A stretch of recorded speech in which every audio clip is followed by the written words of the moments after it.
other part of our day. Our chief guest today was supposed to be Shri Devendra Fadnavis, the Deputy Chief Minister of Maharashtra and the Finance Minister.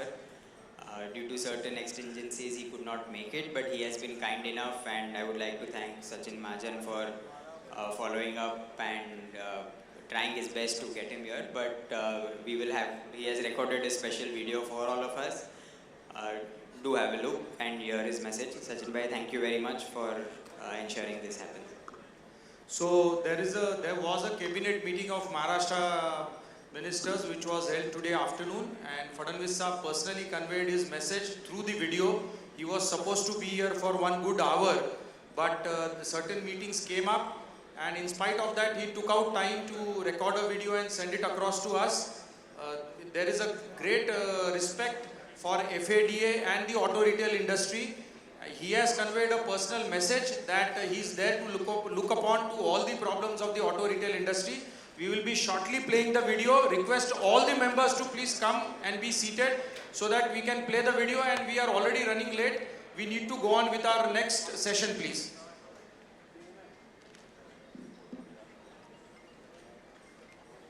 Doing well. I was looking forward to be a part of this second FADA, Finance and Insurance Summit, a platform of significant contribution to the economy of our nation.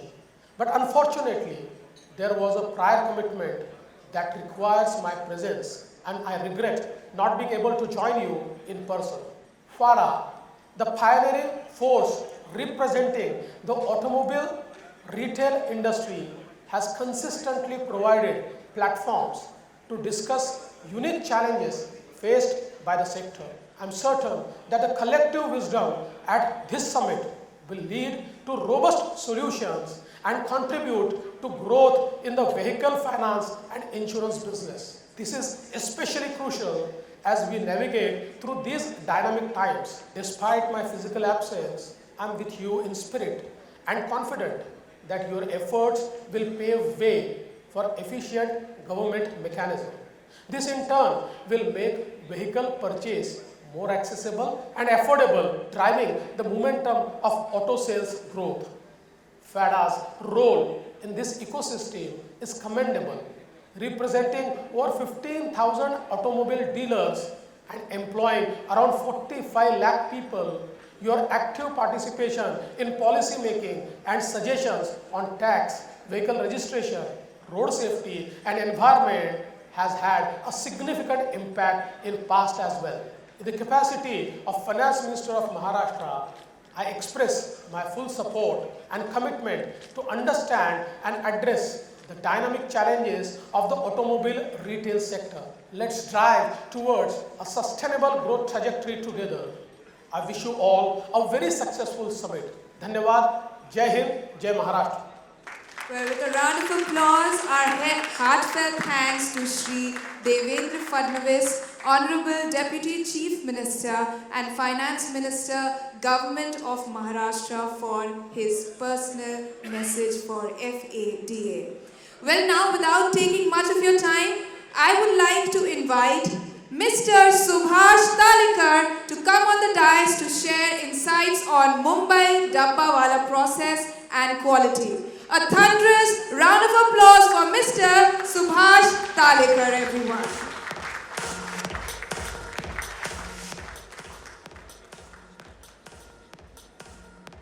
And now I'd like to request the console to please play the video.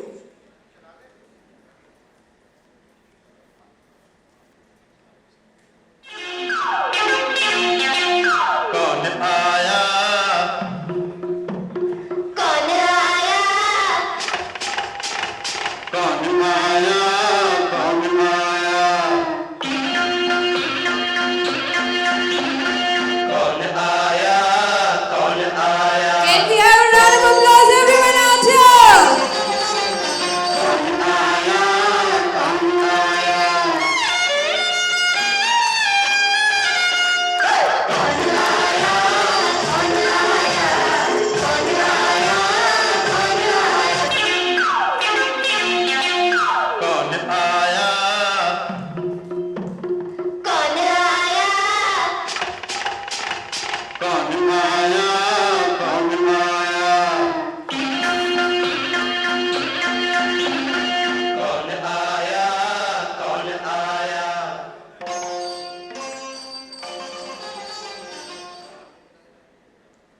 a very, very thunderous round of applause. And now, Mr. Subhash Talikar, the stage is yours.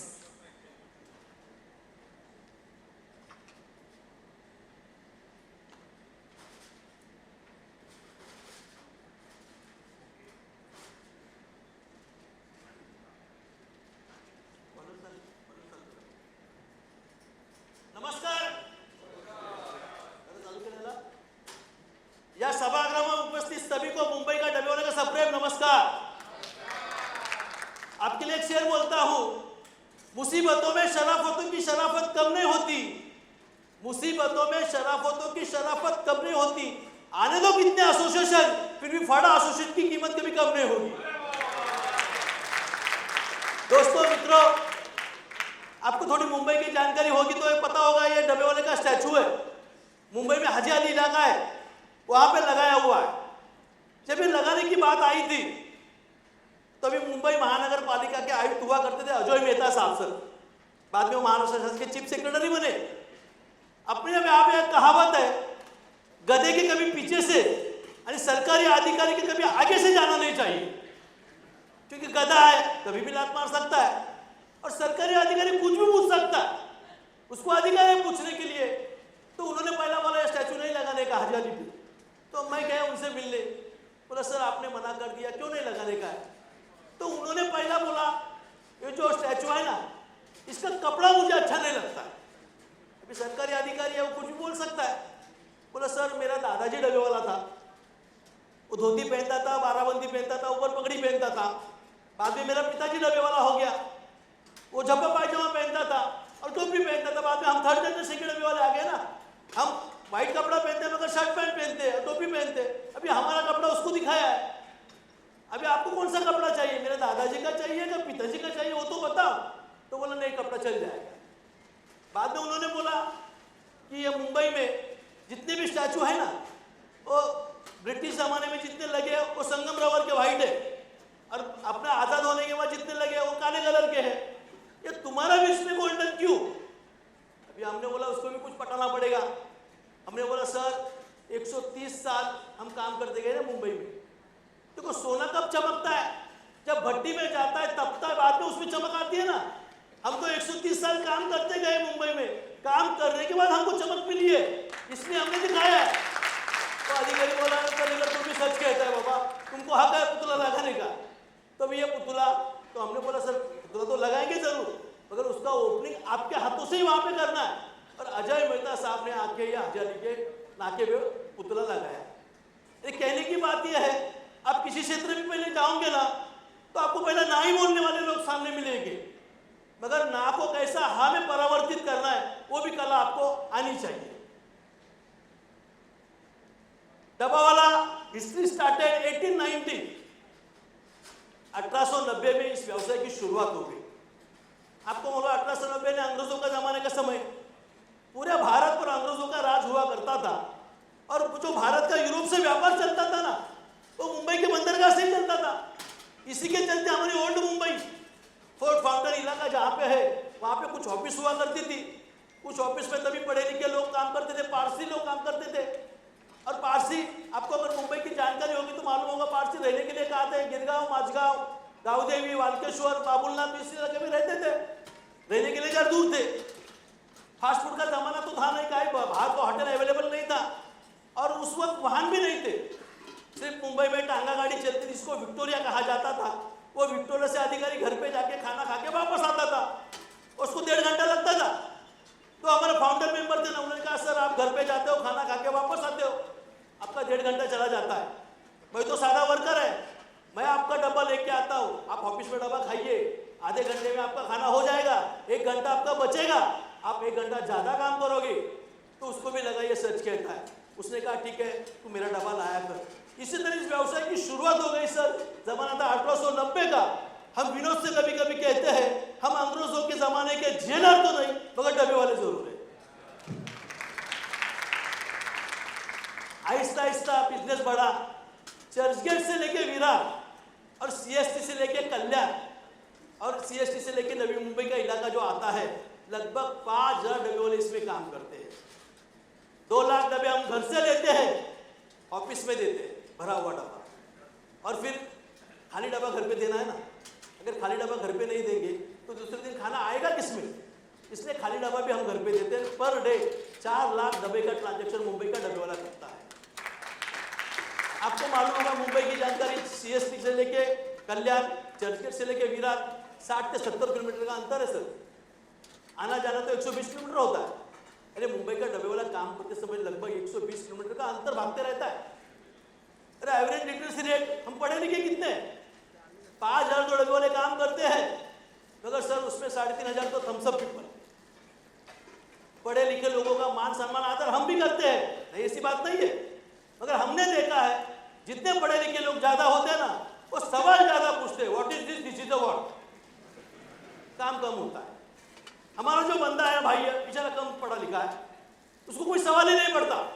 उसको एक ही सवाल पड़ता है कि मेरे हाथ में किसी का डब्बा है खाने का और 12 मुझे देना है। बेचारा उसका आंसर ढूंढते रहता है, वो हमारे लिए अच्छी बात है।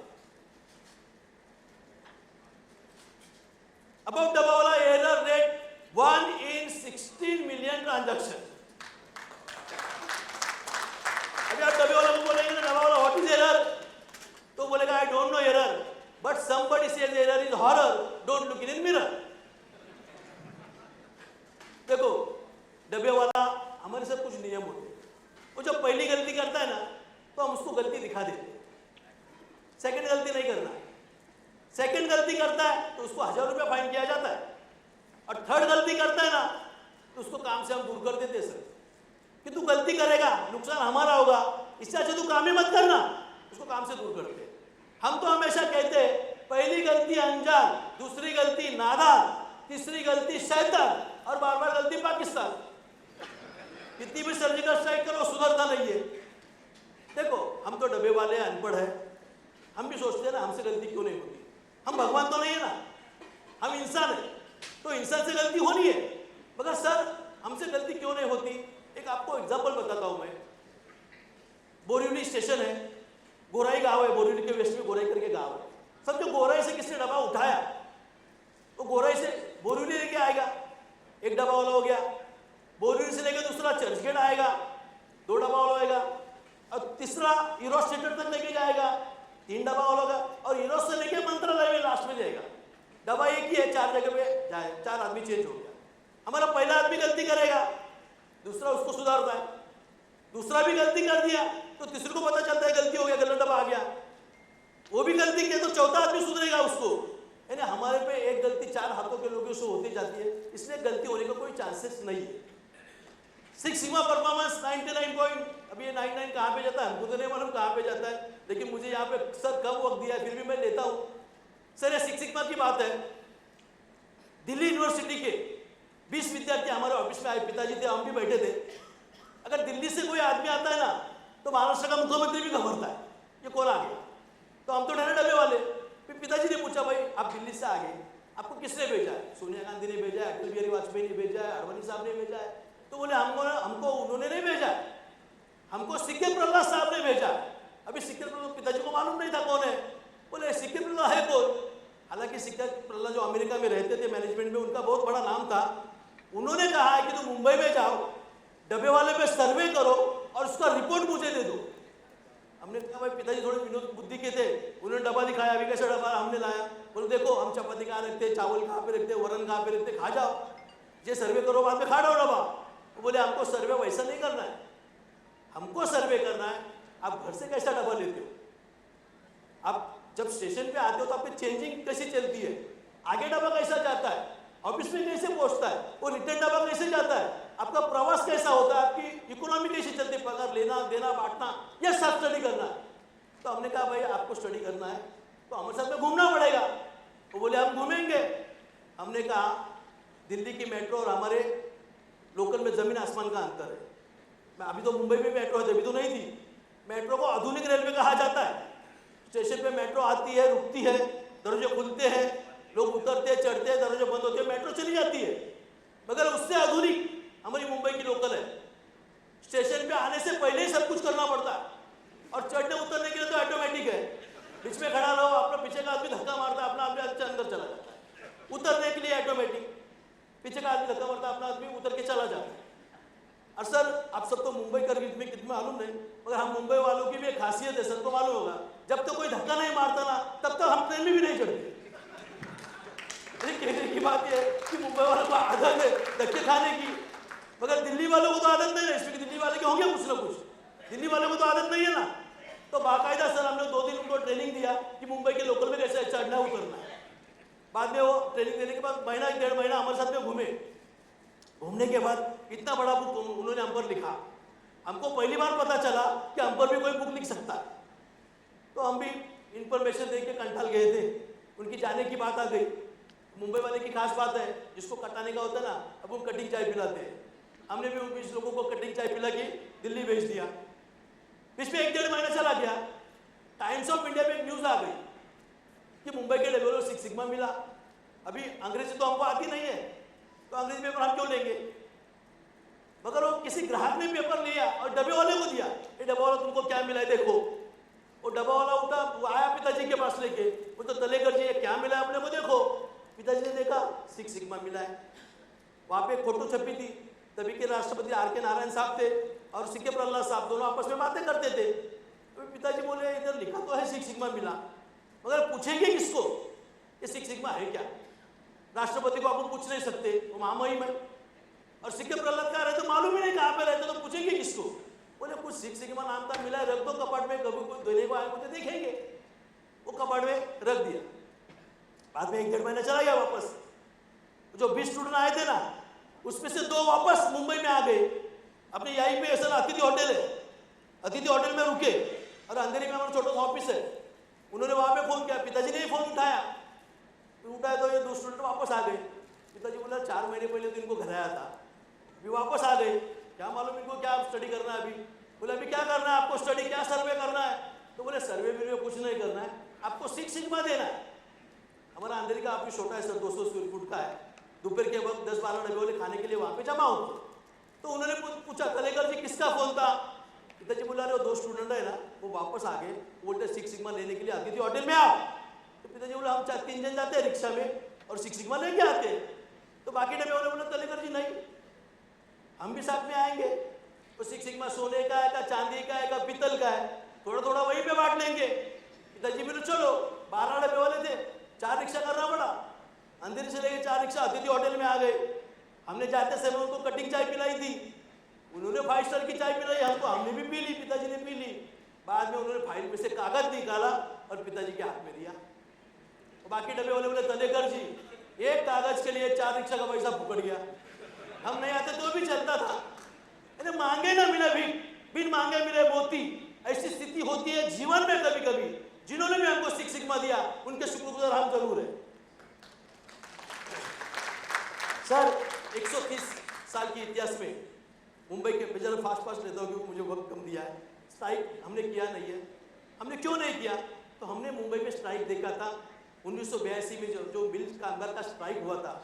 वो भी मुंबई में 64 मिल हुआ करती थी, वो बंद हो गई। स्ट्राइक करने के बाद क्या होता है हमने देखा था। तो मेरे दादाजी थे, दादाजी के पास 30 कामगार थे ना, अगर कामगार काम पे नहीं आएगा तो करेगा क्या मालिक। फिर दादाजी और बड़े डब्बे के अलग कमान जो नेता थे उन्होंने डिसीजन लिया, सबको शेयर होल्डर बना लेते, यानी कोई नौकर नहीं रहेगा, सबको मालिक बना देते, सबको शेयर होल्डर बना दिया। आज के तारीख में सब डब्ल्यू शेयर होल्डर है, यानी जो कामगार था वो मालिक बन गया। फिर मालिक बन गया, स्ट्राइक क्यों करेगा। इसलिए 130 साल के इतिहास में डब्ल्यू वाले के कभी स्ट्राइक नहीं हुआ है। ये पुरानी पीपीटी है। डब्ल्यू वाले की जो इनकम है 15-16 हज़ार के आसपास है और 70-80 हज़ार करोड़ तक डब्ल्यू वाले की इनकम जाता है। दिवाली हिंदुओं का सबसे बड़ा सन होता है, इसलिए दिवाली का हम एक्स्ट्रा बोनस रात के पास से लेते हैं। टाइम मैनेजमेंट, अभी क्या हो गया सर, आप डब्बा वालों को बोलेंगे ना, डब्बा वालों तुम्हारे बिजनेस में क्या है टाइम मैनेजमेंट, तो उसको पता भी नहीं चलेगा क्या टाइम मैनेजमेंट। हम ये करते हैं कि आप लोगों को मालूम है 12 बजे आपको ऑफिस में डब्बा देना है, और वो करने के लिए जो जो करना पड़ता है हम करते हैं। और मैनेजमेंट के स्टूडेंट आके उसको बोलते हैं ये तुम्हारा टाइम मैनेजमेंट है, तो हम भी बोलते हैं टाइम मैनेजमेंट। तो टाइम मैनेजमेंट पहले दिन क्या होता है, committed customer at whatever time in the morning tiffin box. देखो डब्बा वाला पहले दिन जब घर पे जाता है भाभी से मिलता है, तो भाभी को बोलता है भाभी मैं 9 बजे डब्बा लेने के लिए आपके यहाँ पे आऊँगा, आपको 9 बजे डब्बा रेडी रखना है, 9:02 नहीं। मगर इंडियन भाभी है, टाइम समझती नहीं है। पहले दिन डब्बा वाला जाता है, बोलते डब्बा वाला रुक मेरी चपाती बननी बाकी है, डब्बा वाला बोलता मैं तुमको कल बोला था ना, कि 9 बजे रेडी रखो, तो चलो आज पहला दिन है मैं रुकता, क्योंकि मुझे 40 डब्बा जमा करना है ना। आप 1-1 मिनट 2-2 मिनट लेट किया तो 40 लोगों ने मुझे लेट किया तो 80 मिनट लेट हो जाएगा, अरे लंच का डिनर हो जाएगा मेरा। लेकिन पहले दिन वो रुकता है, भाभी चपाती बनाती है, बाद में डब्बा लेके जाता है। दूसरे दिन भाभी को क्या लगता है, कल डब्बा वाला रुका था, शायद आज भी रुकेगा। डब्बा वाला 9 बजे घर पे जाता है तो भाभी बोलती रुक, मेरी दाल बननी बाकी है। तो बोलता भाभी अब तुम दाल बना दी, बेटे बनाओ, मैं तो जाएगा, मैं रुकेगा नहीं, और डब्बा छोड़ के चला जाता है। भाई ऑफिस में पूछता है डब्बा वाला मेरा डब्बा किधर है, वो बोलता मैं घर पे गया था लेकिन डब्बा रेडी नहीं था। शाम को भैया घर पे जाके भाभी को क्या बोलता है हमको तो नहीं मालूम क्या बोलता है, मगर तीसरे दिन डब्बा वाला जाता है, बेल दबाता है तो झट से भाभी हाथ में डब्बा देती है। अरे जो भाभी है ना वो भैया को डरता है, भैया को नहीं डरती मगर डब्बे वाले के बेल से नहीं डरती। फिर देखो हमको क्या होता है, हमारे फिक्स लोकल होते हैं, उसी लोकल से हमको क्रॉस करना। फिर डब्बा वाला क्या करता है, ऐसा 40 डब्बा जमा करके उसकी फिक्स लोकल जो होती है ना वो स्टेशन पे आता है, उसी स्टेशन से प्रवास करता है और 12 बजे तक वो ऑफिस में डब्बा पहुंचाने का काम करता है। 9 से 12 हमारे वॉर्ड टाइमिंग होता है, क्योंकि 9 से 12 हमारे पास भरे हुए डब्बे होते हैं। अगर डब्बे वालों को इस वक्त घर से फोन आता है तो वही माँ बीमार है, बाप बीमार है, फिर वो साइड छोड़ के जाता है, वो काम करता है। डब्बा वाला बिजनेस है टीम वर्क, 5000 डब्बे वाले 400 टीम में काम करते हैं। हर टीम को टीम लीडर है, टीम लीडर है सर मुकादम, आप में कैसे बॉस सर जो होता है, तो ऐसा हमारे बिजनेस में भी टीम लीडर है मुकादम जो होता है। हर टीम को कलर कोड से पहचाना जाता है और जो मुकादम सूचना देगा ना उसका पालन होना जरूरी है। और व्हाइट कैप पहनना काम करते समय डब्बे वाले को जरूरी है, क्योंकि व्हाइट कैप नहीं पहनेगा ना तो उसको दिन का 50 रुपये फाइन। देखो ये 2 डब्बे वाले जो मुकादम हमारे बिजनेस में बैकबोन, रीढ़ की हड्डी किसको कहा जाता है, हमारे मुकादम को कहा जाता है, वो पूरी टीम को हैंडल करता है। ये जो मुकादम बैठा है अपने लोकल के लगेज के विषय में बैठा है, वो नोट करके रखता है कौन लेट आ गया, किसने गलती किया, किसने टोपी नहीं पहना ना, फिर भी वो लिख के रखता है। और महीने के अंत में जब पगार की बात आती है ना तो बाद में वो पैसा उसमें से काट लेता है। टोपी की बात सर मैं आपसे 2 मिनट ज़्यादा हद से मांगूंगा, टोपी की बात बताता हूँ। अन्ना हजारे जब आंदोलन कर रहे थे रामलीला मैदान पर, आपने सबने देखा होगा, अन्ना हजारे तो महाराष्ट्र के थे, वो भी टोपी पहनते, हम भी टोपी पहनते। तो वहाँ पे उनका आंदोलन चल रहा था, तो हमारा भी आंदोलन चल रहा था आज़ाद मैदान पर, डब्बे वाले पे आज़ाद मैदान, हम एक्शन पे बैठे थे। हम एक हमेशा चित्र वहाँ पे देखते थे स्क्रीन पर, अन्ना मंच पे सोए हुए थे, बाजू में केजरीवाल जी साहब घूम रहे थे, मंदिर वो बेदी मैडम थी, किरण बेदी मैडम थी, वो भी साथ में वहाँ पे घूम रही थी, कुमार विश्वास थे वो भी वहाँ पे घूम रहे थे। अन्ना तो सोए थे लेकिन अन्ना की टोपी उन्होंने सर पे पहनी थी, तीनों जन ने पहनी थी ना, और 2 जन को नहीं जमा, अगर केजरीवाल को जम गया उन्होंने वो टोपी दिल्ली वालों को पहना दी और दिल्ली के सीएम बन गए। टोपी कितने चलो विनोद की बात है। ये दूसरा जो मुकदम बैठा है ना, दूसरा देखो हम जो 2 लाख डब्बे जो डब्बा वाला पहुंचाता है तो उसे गलती क्यों नहीं होती, तो हमारे खुद की कोडिंग सिस्टम है। अगर किसी भाभी ने डब्बा धो दिया और ऊपर का कोड मिट गया तो गलती हो सकती है। हमारे सभी कास्ट के धर्म के कस्टमर है, हमारा जैन भाई भी कस्टमर है, हमारा शेख भाई भी कस्टमर है, सब जो भाभी ने डब्बा धो दिया ऊपर का कोड मिट गया और डब्बा बंदी हो गया, शेख का डब्बा जैन को गया, जैन का डब्बा शेख को गया, तो क्या होगा, शेख तो खा देगा, वो कुछ भी खाता है, मगर जैन तो उसी डब्बे में आपको मारेगा ना। इसलिए डब्बे वालों को सूचना होती है जब आप डब्बा घर से लेंगे तो पहले कोड देखो, अगर कोड मिट गया होगा तो आपके पास बॉल पेन रखो, ऑयल पेन रखो, जो भी कोई होगा मार्कर पेन रखो, मगर वो कोड को दुरुस्त करो और सप्लाई चेन में डबा दे। देखो कस्टमर केयर सर, मैं 3rd जनरेशन में डब्बा वाला हूँ, मेरे दादाजी डब्बे थे, पिताजी थे और हम, अभी 4थी तो मेरा बेटा वहाँ पे बैठा है, और दादाजी के पहले उनके बहनों ही थे, लगभग 5-5 पीढ़ी में हम काम करते हैं। मुझे अभी कहने में अभिमान है कि 3-3, 4-4 पीढ़ी डब्बा खाने वाले लोग भी हमारे पास है ना। पारसी कस्टमर सर ऐसे थे जिनके दादाजी ने डब्बा खाया था, उसका बेटा ऑफिस में डब्बा खाता है, पोता स्कूल में भी डब्बा खाता है। ये 3-3, 4-4 पीढ़ी तो कस्टमर हमसे जुड़े हैं। अगर कस्टमर से अच्छे संबंध रखोगे ना तो 2-2, 3-3 पीढ़ी तो टिके रहते हैं, यह हमारा अनुभव है। रिकॉर्डिंग सिस्टम, अभी डब्बा वाला 2 लाख डब्बा जब पहुंचाता है तो मिस्टेक क्यों नहीं करता, लोग बोलते हैं मिस्टेक क्यों नहीं होती, हम तो अनपढ़ है, हमको पढ़ना लिखना तो आता नहीं, वो चित्र तो हम पहचानते हैं। अभी ये जो डब्बे का ऊपर का कोड आप देख रहे हैं, ये जो डब्बा था उसके ढक्कन का ऊपर के लिखा है ये जी नाम का आदमी गोराई में 40 डब्बा जमा करता है, बोरीवली के बाजू में स्टेशन गाँव जो गोराई, वहाँ से 40 डब्बा जमा करेगा। उसका नेहरू रेलवे स्टेशन कौन सा है? BO1 बोरीवली। फिर वो 40 डब्बा लेके बोरीवली आ गया। अभी ये डब्बे को किधर जाना है? नरीमो पॉइंट। हमने कुछ विभाग को आपने खुद के पिन कोड दिए, ये 3 नंबर हमने नरीमो पॉइंट को दिया है। तो ये डब्बे को जाना है चर्चगेट, तो चर्चगेट जाने वाले बक्से में वो रख दिया जाएगा। अभी बक्सा देखा आपने, उस बक्से में रख दिया जाएगा, हो जाएगा चर्चगेट बक्सा। उधर जाने के बाद 5 नंबर का आदमी वहाँ पे होगा चर्चगेट पे, वो लाइन में उसे उठाएगा और एयर इंडिया बिल्डिंग में 8वें मंजिल पे खाने को देगा। एंड डब्बे वाले को पता चलता है कि ये बोराई से आया हुआ डब्बा एयर इंडिया बिल्डिंग में 8वें मंजिल पे देने का है। अभी सप्लाई चेन जिस तरह हमारी कोडिंग सिस्टम है, उसी के माध्यम से, उसी की मदद से हमारी सप्लाई चेन चलती है।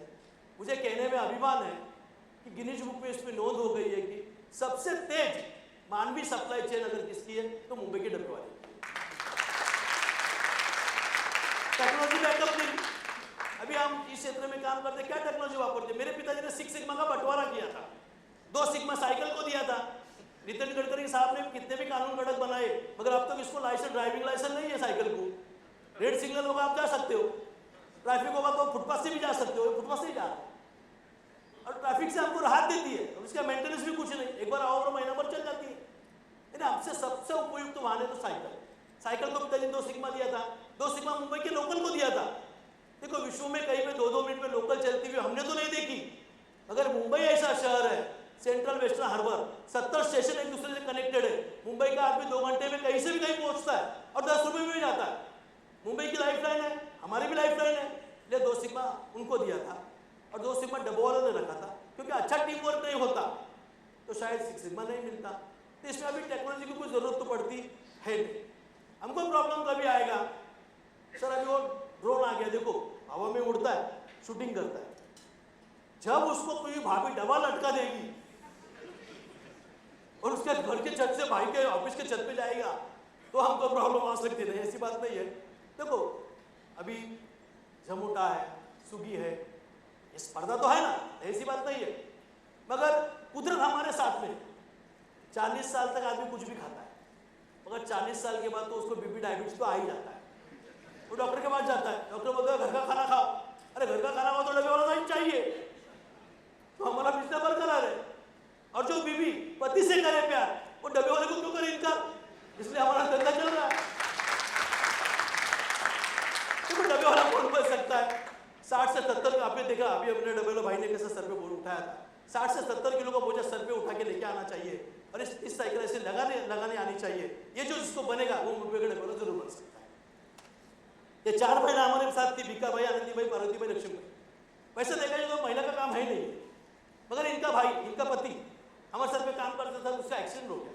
कोई बस के नीचे आ गया, ट्रक के नीचे आ गया, रेलवे से गिर गया। देखो घर तो चलना चाहिए ना, पैसा खुदा तो नहीं है, मगर खुदा से कम भी तो नहीं है। उसका घर चलने के लिए उनको हम काम पे बोला तो उसको लाइट वर्क देते बाजू बाजू का और बस उसको घर छोड़ देते, बाद में घर पे जा। यानी उसका बेटा बड़ा होकर जब तक काम पर नहीं आता तब तो ऐसा महिला को हम संभाल के देते। तो डब्बे वाले को जो पुरस्कार मिला, अनेक पुरस्कार मिले सर। ये ISO सर्टिफिकेट में आपको बात बताता हूँ। अंधेरी में हमने कहा था छोटा सा ऑफिस है हमारा, मैं पिताजी हम साथ बैठे थे। ये ISO सर्टिफिकेट लेके कुछ कंपनी हमारे पास आ गई, बोलते ये सर्टिफिकेट आप ले लो। पिताजी ने बोला ये है क्या? ये बोले ISO सर्टिफिकेट है। बोले है तो है, मगर इसकी हमें क्या जरूरत है? बोले तुम्हारे पास 6 सिग्मा है। पिताजी बोले तो वो दीवार पे लटक रहा है। लोगों को पहला ISO सर्टिफिकेट मिलता है, बाद में लोगों 6 सिग्मा को एप्लीकेशन करते हैं। तो तुम्हारे पास 6 सिग्मा तो ISO होना चाहिए। पिताजी बोले होना चाहिए तो दे दो। उन्होंने दिया, पिताजी ने रख लिया। यानी कहने की बात यह है कि आप अच्छा काम करोगे ना तो विश्व उसकी दखल जरूर लेगा और जहां कहीं पे आप होंगे वहां पे आके आपको पार्टिसिपेट जरूर देगा। सर भारत देश की खासियत है, जब तक कोई बाहर का परकीय व्यक्ति आके आपकी तारीफ नहीं करता ना तब तक अपना नेबर भी आपने को नहीं जानता। हमारा भी वैसा हुआ ना। अरे 125 साल से हम काम करते तो कोई पहचानता नहीं था, हेड वाला काम करता है। हमारा और हमारी स्थिति हमारी सेम थी, कौन पहचानता है हमको? मगर हमें प्रिंस साल लंदन से मिलने आ गए। तो पहले तो सीपी कमिश्नर ऑफ मुंबई ने उन्होंने बुलाया वहाँ पे, डब्बे वाले को, डब्बा वाला यहाँ पे आ जाओ। पिताजी गए, घबर के गए। बोले भाई क्या किसी डब्बे वाले ने गलती कर दिया शायद, इसलिए सीपी ने बुलाया। तो जाके वहाँ पे बैठे तो लंदन के वकीलात के लोग सामने बैठे थे सब लोग। उन्होंने कहा हमारा सर आपसे मिलना चाहता है। पिताजी बोले आपका सर कौन? बोले प्रिंस साहब। तो बोले पिताजी बोले एक नाम का आदमी के 2 नाम का आदमी है। तो बोले एक नाम का। पिताजी बोले वो लंदन का राजा है। पिताजी बोले वो राजा है, उसका मान आदर सम्मान हम भी करते हैं, मगर हमारे कस्टमर है वो महाराजा है। एक राजा को मिलने के लिए हम जाएंगे, हमारे कस्टमर को लेट होगा, इसलिए हम मिलेंगे नहीं। अगर उनको हमसे मिलना होगा, वो दिन हमारा होगा, वो समय हमारा हो गया, अरे वो जगह भी हमारी होगी। मिलना चाहे तो बोलो, नहीं तो हम नहीं मिलेंगे। तो उन्होंने कहा ठीक है भाई, कहाँ पे मिलेंगे? तो चर्चगेट स्टेशन के बाहर जो फुटपाथ है, रेलवे स्टेशन के बाहर हेड ऑफिस है चर्चगेट का, वहाँ पे राजा को आओ बोलो मिलने के लिए। और हमने टाइम दिया था, राजा ने टाइम नहीं दिया था, 11:20 से लेके 11:35 की उनको दिया था, हमने दिया। उसके ज़्यादा हम रुकेंगे भी नहीं। राजा बरोबर वहाँ पे आके हमको मिला, लंदन का राजा वहाँ पे आपको मिला। अभी जिस दिन लंदन का राजा मिला तो भारत के सब मीडिया में हम थे ना, और विश्व के मीडिया में भी पूरे हम थे। तभी भारत के राजनेता जाग उठे। हमारे राज्यपाल थे एस.एन. कृष्णा साहब, गवर्नर, उन्होंने डब्बावाला को फोन किया, पेपर में पहला पढ़ा, राजा आके मिला। तो बोले डब्बावाला तुमको तो राजा आके मिला और मैं तो गवर्नर है, मैं कैसे नहीं मिल सकता, तुम मेरे राजभवन पे आ जाओ चाय पीने के लिए। फिर सर डब्बावाला सुबह गया राजभवन चाय पीने के लिए, किसका? गवर्नर। सीएम साहब थे सुशील कुमार शिंदे साहब, उनको पता चला कि डब्बावाला राजभवन गया चाय पीने के लिए, उनका फोन आ गया, डब्बावाला मेरे वर्षा बंगला पे आ जाओ चाय पीने के लिए शाम को। डब्बावाला शाम को चाय पीने गया वर्षा बंगला।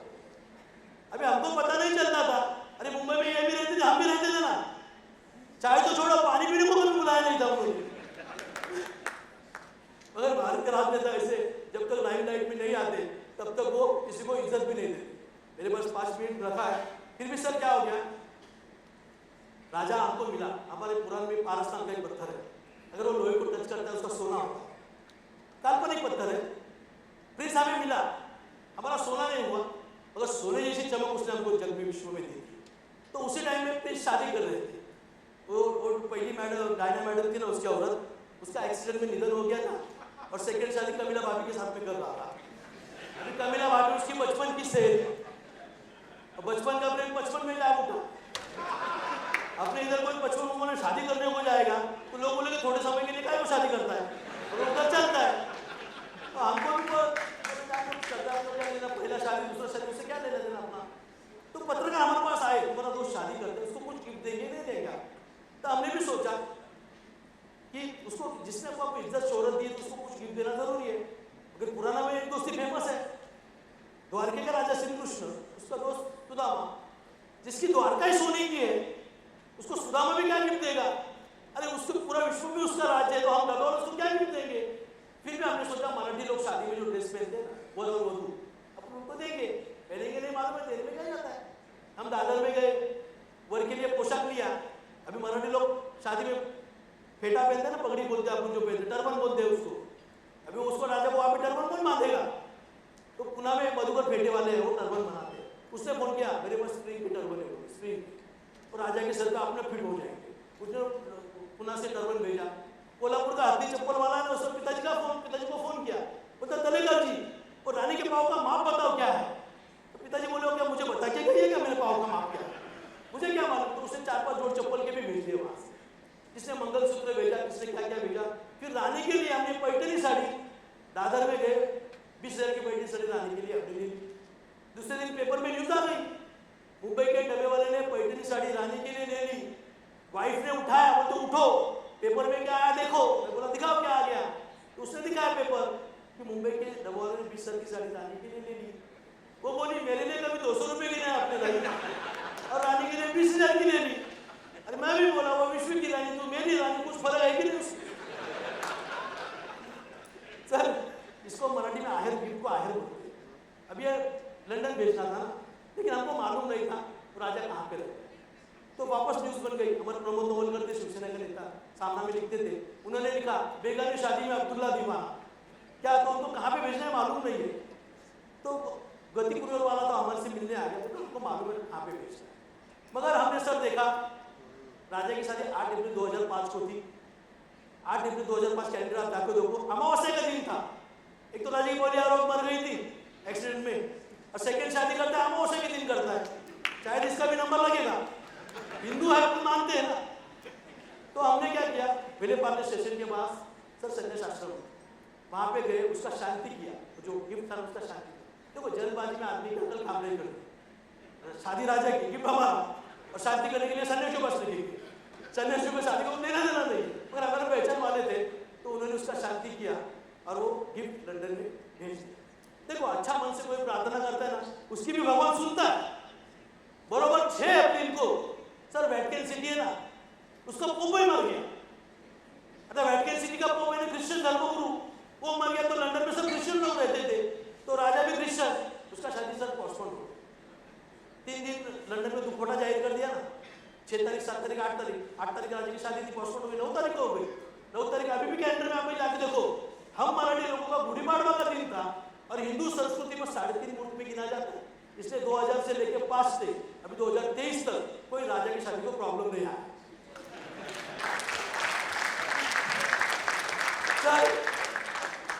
इसी मुंबई में मेरा बचपन गया, भाईकला में गया, बॉम्बे सेंट्रल में गया। मुंबई में हमेशा 2 चित्र देखे थे। मुंबई में किसी बहाने में पार्टी तो होती रहती, खाना बचता था, फिर खाना फेंक देते थे, और इसी मुंबई स्टेशन के बाद फुटपाथ पर भूखे लोग सोते थे। तो मैंने मेरे भाईकल से रोटी बैंक चालू किया था कि मैंने लोगों को अपील किया था, बचाओ खाना फेंकना नहीं, मुझे फोन करो, हम साउथ मुंबई खाना लेकर गरीबों को बांटे।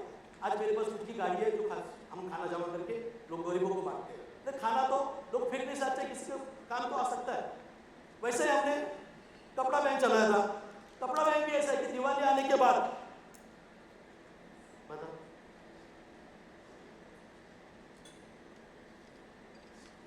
देखो दिवाली आने के बाद तो मुंबई में हर कोई कपड़ा खरीदे करता है और फिर पुराना कपड़ा फेंकता है। हम लोगों को अपील करो, पुराना फेंको मत, हमको दे दो। उसी गाड़ी से हम पुराना कपड़ा जमा करता है और दिवाली में आदिवासी एरिया में जाके बांटता है। अभी लोगों की जरूरत है क्या है? रोटी, कपड़ा और मकान। अभी मकान हमको ही रहने को नहीं, तो उनको कहाँ से देंगे? मगर रोटी बैंक के माध्यम से रोटी देते हैं और कपड़ा बैंक के माध्यम से कपड़ा देते हैं।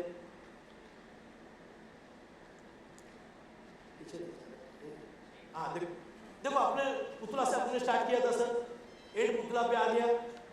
भाईकला अगर स्टेशन आपको मालूम हो, भाईकल स्टेशन के बाद एक चौक को नाम दिया है, मैनेजमेंट गुरु गंगाराम लक्ष्मण फतेहगढ़ चौक। मेरे पिताजी का नाम आज पिताजी नहीं है, मगर पिताजी का नाम का चौक वहां पे है।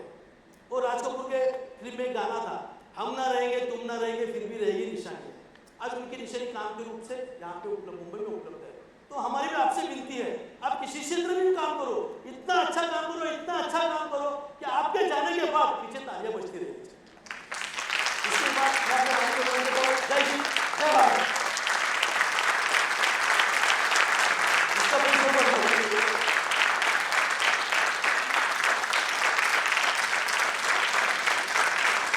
अगर आपका कोई सवाल होगा तो उसको मैं जवाब दे सकता हूँ।